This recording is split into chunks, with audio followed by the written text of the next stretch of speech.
fell asleep amid the flowers for a couple of hours on a beautiful day. Daydream. La première étape de notre voyage nous amène dans la ville de Porto, suivie d'une nuit atypique à l'aéroport qui prépare le terrain pour une aventure pleine de promesses.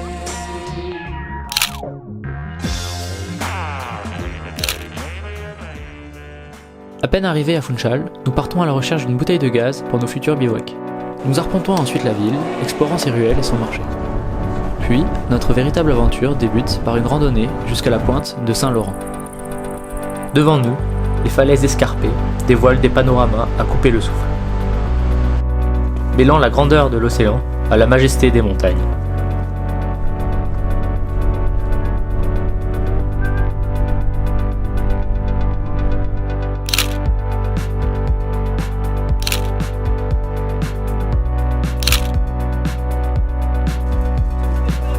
Après une nuit dans une charmante maison de San Antonio da Serra, nous faisons le plein de provisions au marché.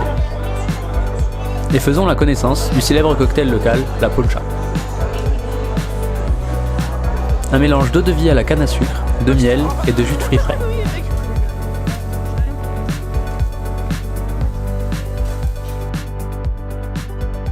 Le défi de cette aventure est de traverser une bonne partie de l'île de Madère à pied. Notre périple débute par le trajet de Machico à Porto da Cruz, sur les traces du fameux trail de Madère. Notre itinéraire nous guide à travers la découverte de fruits inconnus, de beaucoup de chats, de levadas,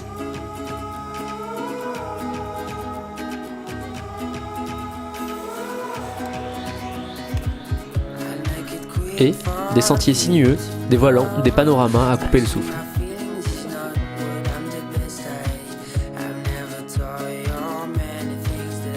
Le contraste des montagnes et l'immensité de l'océan accentuent l'essence unique de cette île. Au détour des sentiers, la silhouette de Porto da Cruz se dessine à l'horizon, lové entre les montagnes et l'océan. À mesure que nous nous approchons, un changement opère dans la météo et une averse torrentielle nous surprend.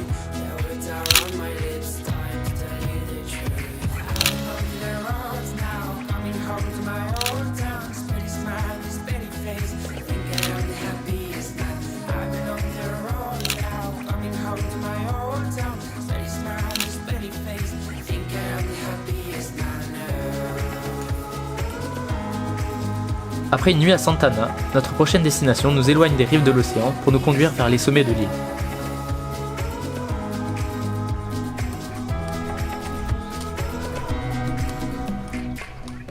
Enveloppé dans une atmosphère brumeuse. Sur notre chemin, vers le Pico Ruivo, chaque pas révèle une flore dense et variée.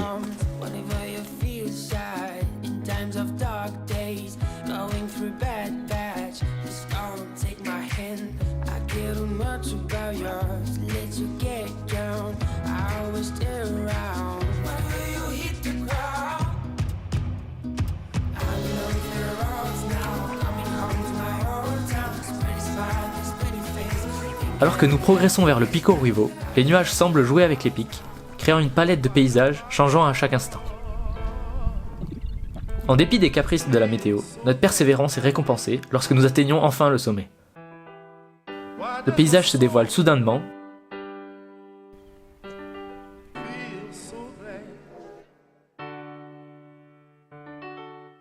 offrant une vue panoramique incroyable sur toute l'île. On distingue à nouveau l'océan à l'horizon.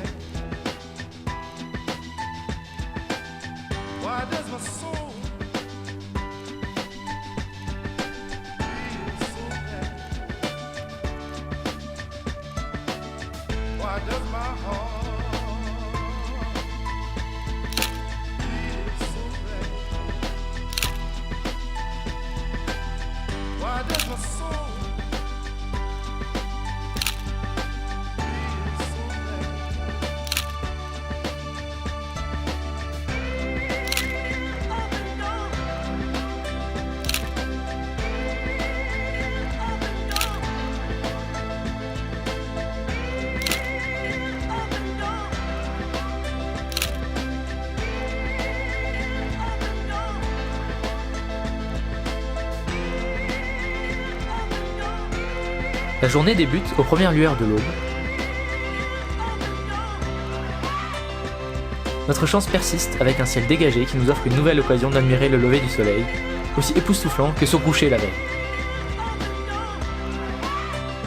Notre objectif, atteindre le deuxième pic emblématique de l'île, le Pico Arriero, puis revenir au Pico Ruivo et avancer le plus loin possible.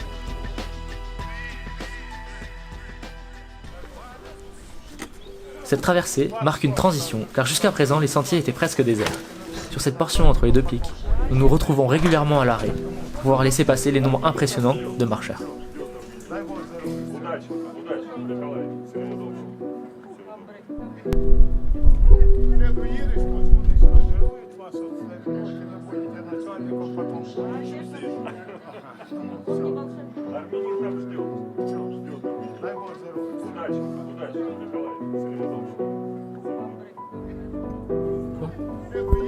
Au terme d'une journée de marche intense, nous découvrons un coin paisible, dénudé de cailloux.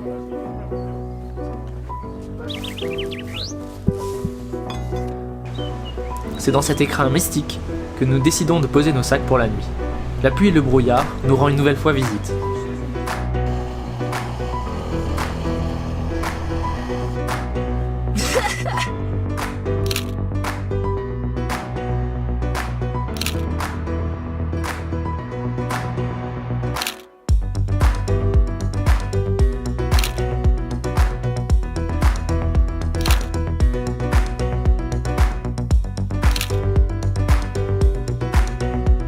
Après une nuit relativement tranquille, nous entamons la descente vers Vargem, sous l'assaut d'une tempête de vent et de pluie.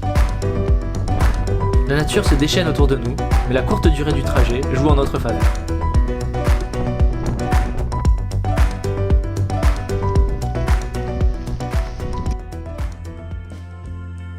Nous nous réfugions dans le charmant village de Seychal pour sécher nos affaires et profiter d'un repos de 2 jours bien mérité après plusieurs jours consécutifs de marche.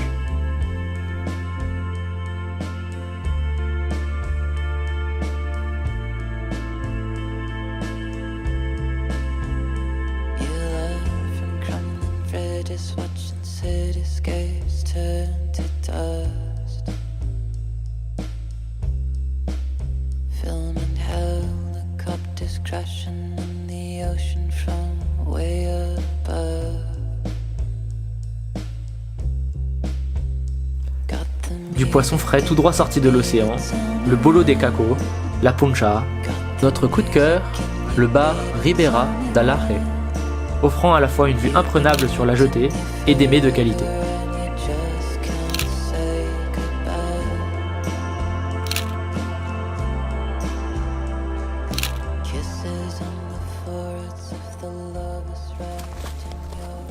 Le dernier jour de notre périple nous guide vers Ribera de Llanella en traversant la mystérieuse forêt de Fanal, qui est régulièrement plongée sous un épais brouillard.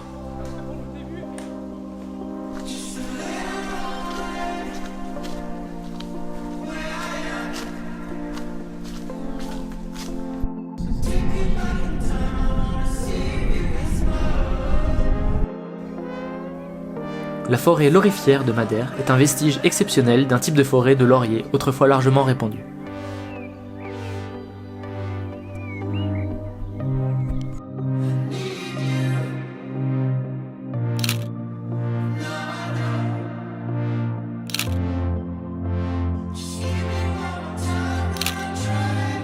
Nous avons eu le privilège d'admirer un dernier coucher de soleil magnifique à côté du camping de Ribera. Avant de prendre un bus pour retourner à Funchal. Pour notre dernière soirée, nous avons participé à une fête locale, marquant ainsi la fin de notre voyage sur l'île aux fleurs.